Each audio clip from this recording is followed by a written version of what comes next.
శుక్రవారం కాబట్టి ఇంట్లో పని 2 నెలల పని చేసేసరికి ఈ టైం అయింది. ఈరోజు అయితే కొన్ని చిక్కుడుకాయలు వెళ్ళినాయి మా ఇంటి పక్క వాళ్ళ అమ్మోళ్ళ ఇంట్లో. ఇవి ఎందుకంటే మనం మందే కాయలు కట్టి కొన్ని దొరికినా చాలా బాగుంటాయి. గింజలు అయితే ఇట్లా ఈ కలర్లు వెళ్ళినాయి. నేనైతే చుంచి వేసుకున్నాను. ఇవి బోడకాకరకాయలు మొన్న తీసుకొచ్చాడు. ఈ బోడకాకరకాయలు కూడా లోకలే. బోడకాకరకాయ కూర అంటే కూడా చాలా ఇష్టం సామికి.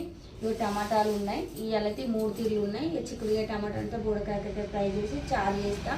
మీ పనులు ఎంతవరకు వచ్చినాయి? మీ పనులు తీరినాయా? బోడకాకరకాయ కూర ఎంతమందికి ఇష్టమో, చిక్కుడుగా కూర ఎంతమందికి ఇష్టమో కామెంట్ అయితే చేయండి. నాకైతే ఇక పని అయితే ఇక ఇప్పటిదాకా పని అయింది. ఇప్పుడైతే వంట చేయాలి.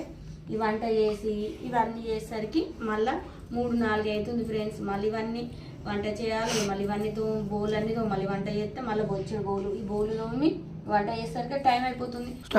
మరొక వీడియోలో కలుద్దాం. వీడియో నచ్చితే ఒక లైక్ చేయండి.